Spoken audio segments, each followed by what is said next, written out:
हमारी संस्कृति, हमारे संस्कार सदा रहे हमारे साथ। भारत के महान ग्रंथों और काव्यों का संपूर्ण संकलन। सब्सक्राइब करें तिलक। कई तरीके की एलईडी लाइट्स आपके घर और ऑफिस के लिए। GR LED lights, make India bright. ये पात्र भी मेरे लिए पर्याप्त नहीं है। आप कोई अलौकिक जीव हैं, इतनी शीघ्रता से बढ़ती ही चली जा रही हैं। राजन, ये तो मेरा स्वभाव है, बढ़ने पर आती हूँ तो रुकती ही नहीं। परंतु आप क्यों चिंता करते हैं? आपका राजमहल तो बहुत बड़ा है ना? बड़ा था, परंतु आपने उसे छोटा कर दिया है। मैं समझ गया कि मैंने आपको क्षुद्र जीव कहा था, सो आपने मेरे अहंकार को तोड़ने के लिए ये लीला रची है। अवश्य आप कोई दिव्य आत्मा है। हे मत्सराज, आपने हमें जो शिक्षा दी है उसके लिए मैं आपका धन्यवाद करता हूं। अब मुझे अपने इस राजमहल का कोई दम नहीं रहा। मनुष्य की देह 8 कलाओं से अधिक का तेज सहन नहीं कर सकती। 9 कला धारण करने के लिए दिव्य देह की आवश्यकता होती है। जैसे सप्तर्षिगण, मनु, देवता, प्रजापति, लोकपाल आदि। इसके बाद 10 और 10 से अधिक कलाओं की अभिव्यक्ति केवल भगवान के अवतारों में ही होती है। जैसे वराह, नृसिंह, कूर्म और मत्स्य अवतार। उनको आवेशावतार भी कहते हैं और उनमें प्रायः 10 से 11 कलाओं का आविर्भाव होता है। अब मैं तुम्हें उसी मत्स्य अवतार की कथा सुनाता हूं। प्रभु के इस अवतार का प्रादुर्भाव उस समय होता है जब सृष्टि पर प्रलय आती है। उस समय भगवान प्रलय के अंत में फिर से प्रकट होने वाले नई सृष्टि के सर्जक मनु और उसके सप्त ऋषियों और उनके द्वारा संस्कृति, धर्म और विज्ञान के बीजों की रक्षा के लिए मत्स्य का रूप धारण करके महाप्रलय के जल से उनकी रक्षा करते हैं। जैसे चाक्षुष मनवंतर के अंत में धरती पर जब प्रलय आई तो उस समय पृथ्वी पर एक बड़ा धर्मात्मा राजा सत्यव्रत राज्य करता था। वही आगे चलकर उस प्रलय के बाद वैवस्वत मनु हुआ। एक दिन राजा सत्यव्रत प्रातः नदी में स्नान करके सूर्य भगवान को अर्घ्य दे रहे थे।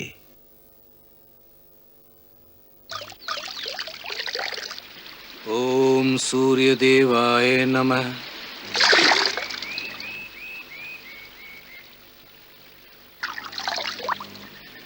ओम सूर्य देवाय नमः। राजा, राजा, राजा, राजा।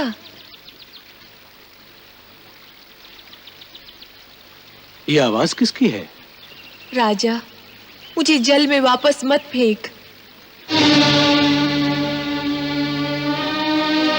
मैं एक छोटी सी मछली हूँ।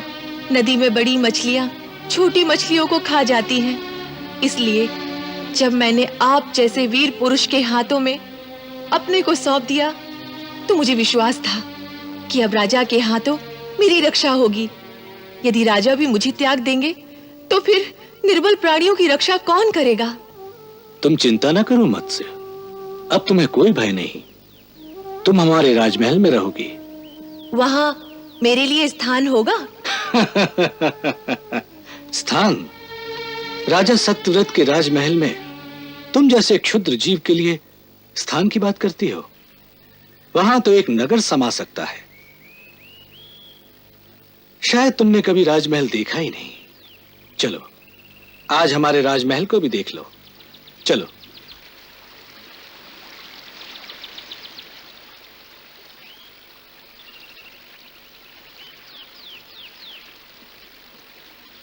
राजा सत्यव्रत बड़े धर्मात्मा थे, परंतु अभी तक वो अहंकार का त्याग नहीं कर सके थे। इसीलिए उन्होंने उस बोलने वाली मछली को क्षुद्र जीव कहा। राजा ने अपने राजमहल में एक सोने के पात्र में उस मछली को रखने का प्रबंध कर दिया।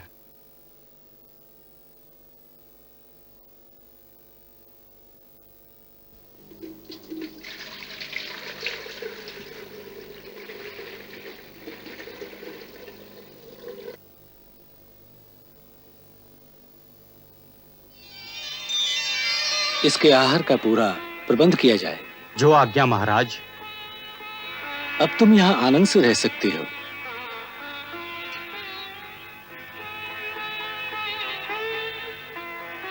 राजा, राजा, मेरी सहायता करो, मेरी सहायता करो राजा।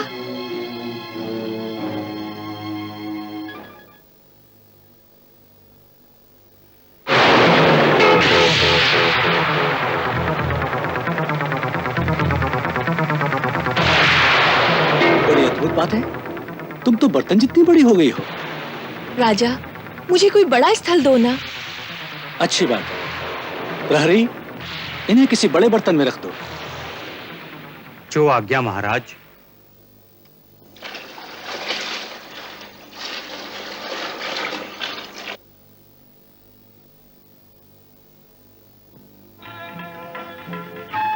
अब तुम यहां परमानंद से रहो।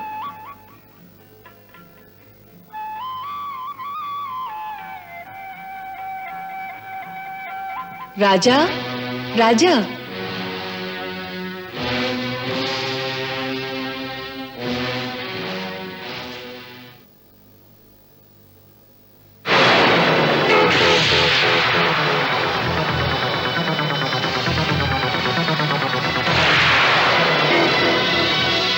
राजन, ये पात्र भी मेरे लिए पर्याप्त नहीं है। इस छोटे से पात्र में मैं कैसे रह सकती हूँ? ये कैसी माया है? तुम तो हर बार पहले से बड़ी हो जाती हो। हे राजन, मैं तुम्हारी शरण में हूँ। मुझे राजमहल में पर्याप्त स्थान देना आपका धर्म है। अवश्य, हम अवश्य अपने धर्म का पालन करेंगे। प्रहरी, इन्हें किसी और बड़े बर्तन में रख दो। जो आज्ञा महाराज।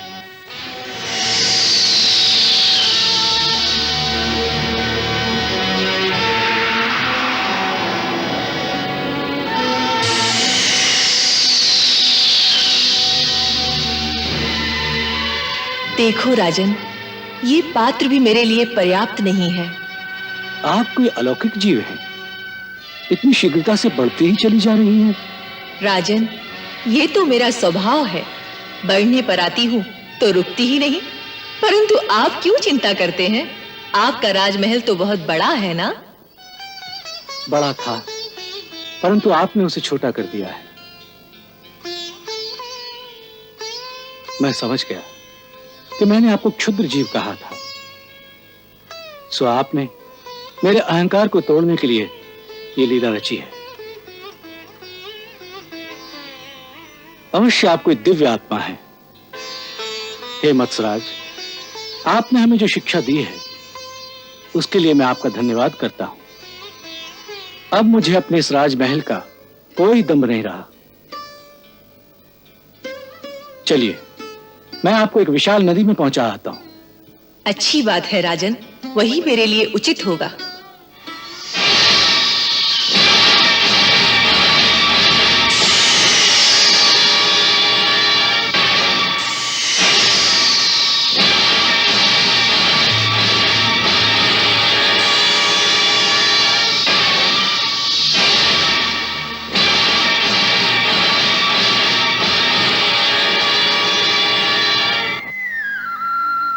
हे महात्मा, आप कोई साधारण जलचर तो हो नहीं सकते। सच सच बताइए कि आप कौन हैं और ये मत्स्य का रूप धारण करके अपनी माया से हमें क्यों भरमा रहे हैं? एक ही दिन में जिसके आकार में इतना विस्तार हो जाए, ऐसा जलचर तो मैंने कभी न देखा न सुना। अवश्य आप सर्वशक्तिमान श्री हरि ही हैं।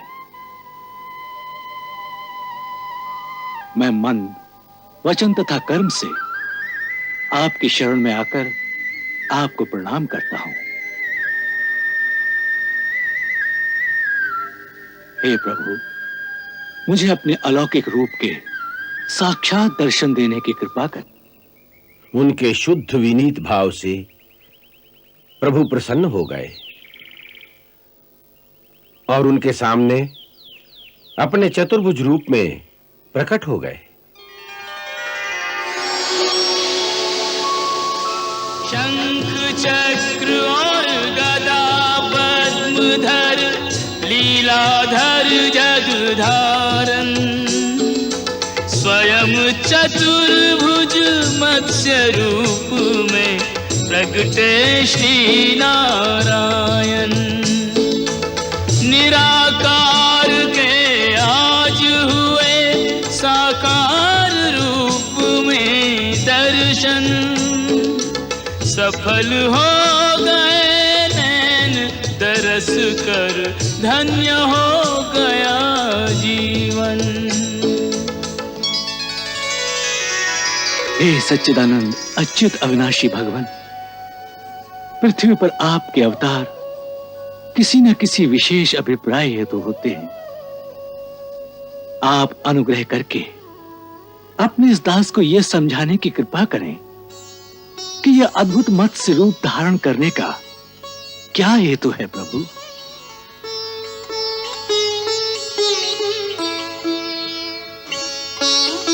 सत्यव्रत, आज से 7वें दिन भूलोक आदि तीनों लोक प्रलय के समुद्र में डूब जाएंगे। उस समय जब तीनों लोग प्रलय काल की जलराशि में डूबने लगेंगे, तब मेरी प्रेरणा से तुम्हारे पास एक बहुत बड़ी नौका आएगी। उस समय तुम समस्त प्राणियों के सूक्ष्म शरीरों को लेकर सप्तऋषियों के साथ उस नौका पर चढ़ जाना और समस्त धान्य तथा औषधियों के बीजों और भी छोटे बड़े अन्य प्रकार के बीजों को साथ रख लेना। जब प्रचंड आंधी के कारण नाव डगमगाने लगेगी, तब मैं इसी रूप में वहां आऊंगा और तुम लोग वासुकी नाग के द्वारा उस नाव को मेरे सींग से बांध देना। सत्यव्रत, इसके बाद जब तक ब्रह्मा जी की रात रहेगी, तब तक मैं ऋषियों के साथ तुम्हें उस नाव में बैठाकर उसे खींचता हुआ समुद्र में विचरण करूंगा। उस समय जब तुम प्रश्न करोगे, तब मैं तुम्हें उपदेश दूंगा। मेरे अनुग्रह से मेरी वास्तविक महिमा, जिसका नाम पर ब्रह्म है, तुम्हारे हृदय में प्रकट हो जाएगी और तुम उसे ठीक ठीक जान लोगे। फिर जब ब्रह्मा जी का नया दिन उदय होगा और प्रलय समाप्त होगी, तो तुम वैवस्वत मनु के रूप में एक मनवंतर तक सृष्टि का संचालन करोगे।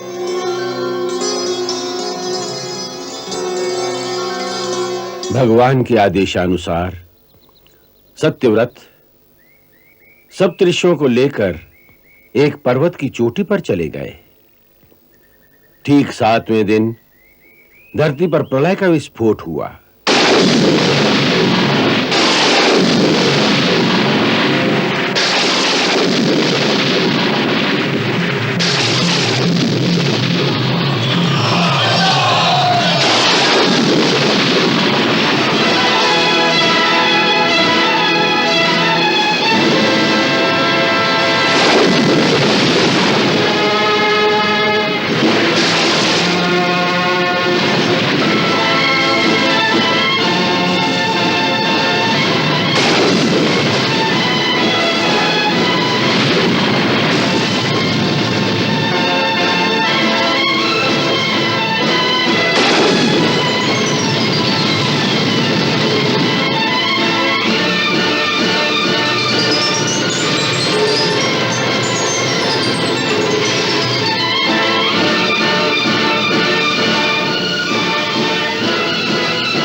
हे सप्तऋषियों, वेद वेदांग के अतिरिक्त मेरे साथ मानव सभ्यता के बीज हैं।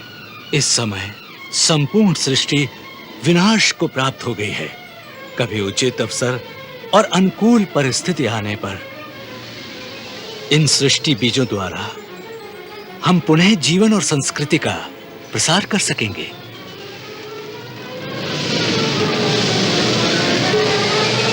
आपका कहना सत्य है महाराज। अब आप सभी लोग निश्चिंत होकर भगवान श्री विष्णु का स्मरण कीजिए। वह शीघ्र ही हमारी सहायता करेंगे, ऐसा मेरा विश्वास है।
प्रलय की आंधी शांत हुई और नौका लगी किनारे।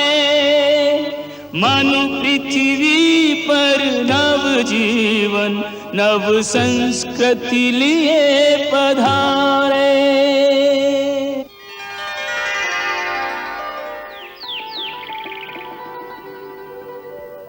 प्रलय काल में समुद्र के नीचे विचरण करते हुए मत्स्य भगवान ने जो ब्रह्म उपदेश वैवस्वत मनु और सप्तऋषियों को दिया, उसका वर्णन मत्स्य पुराण में मिलता है।